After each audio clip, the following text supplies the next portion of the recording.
अस्सलाम वालेकुम। इसी दुआ उम्मीद के साथ जहाँ कहीं रहें खुश रहें आबाद रहें, अल्लाह ताला सबको वसी रिज़्क़ अता फ़रमाए और उसमें बरकत डाले, आमीन। आज हम बनाएंगे आलू की टिक्की, जो बाज़ार से हम लेके आते हैं नान टिक्की।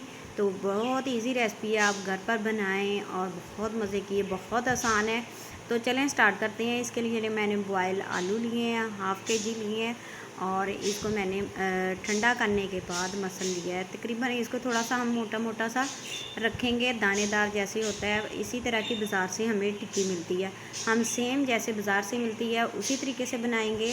तो सबसे पहले मैंने इसके अंदर सब्ज़ धनिया और पुदीना दोनों मैंने काट कर डाल दिए हैं। इसके अंदर जाएगी दड़ा मिर्च, सूखा धनिया, ज़ीरा, साबुत ज़ीरा और साथ में नमक, सुरख मिर्च और ये सारी चीज़ें डालने के बाद इसको कर लेते हैं हम मिक्स करने के बाद इसके अंदर मैंने नमक थोड़ा डाला है और बाकी का हम बाद में थोड़ा सा डाल लेंगे अगर कम हुआ।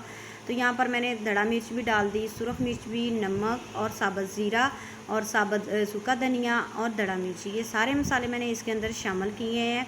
अगर इसको आप थोड़ा स्पाइसी चाहते हैं तो इसके अंदर लेमन भी डाल सकते हैं और चाट मसाला भी।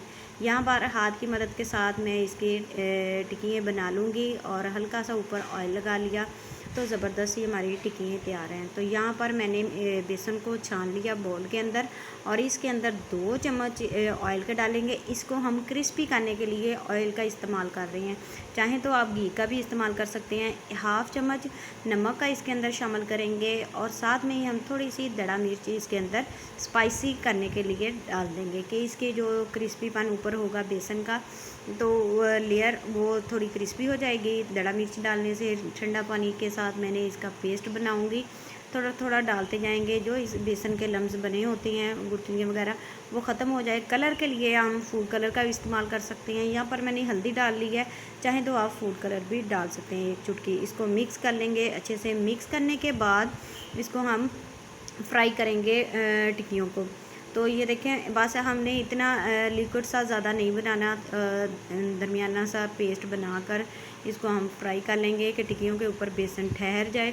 तो यहाँ पर हमारी इसी तरह इसको डिप करते जाएंगे और टिक्कियों को हम डालते जाएंगे ऑयल के अंदर। आप ऑयल की हीट को दे सकते हैं कि इतना गर्म ऑयल में हम इनको फ्राई करेंगे। तो यहाँ पर एक साइड को 2 से 3 मिनट लगे हैं, बेसन गल गया और पक गया और इसका कलर भी निकल आया टिक्कियों का। तो यहाँ पर दूसरी साइड को भी हम इतना ही टाइम लगाएंगे जितना एक साइड को लगाया। बॉल के अंदर ट्रे के अंदर हम रखेंगे बटर पेपर और साथ में ही इसके हम कटलेट्स को निकाल लेते हैं। टिक्कियाँ भी कह सकते हैं आलू की, आलू के कटलेट्स भी आप इसको कह सकते हैं। तो ये बहुत मज़े की है, नान के साथ भी आप खा सकते हैं, बच्चों को लंच बॉक्स में दे सकते हैं। तो बहुत इजी और आसान रेसिपी है। अगर आपका कुछ घर में बनाने को दिल नहीं कर रहा तो ये आलू तो हर घर में मौजूद होते हैं, तो इसमें ये बनाएं आप। बहुत इजी हैं और बहुत जल्दी भी बन जाते हैं, बच्चे भी पसंद करेंगे। और साथ में आप रायता बना लें, पुदीने की चटनी वगैरह बना लें तो बहुत मज़े के लगते हैं। तो यहाँ देखें अंदर से भी ये 2 से 3 मिनट में पक गए और ऊपर भी क्रिस्पी बन सा ज़बरदस्त सी हमारी कटलेट्स तैयार हैं, टिक्कियाँ तैयार हैं।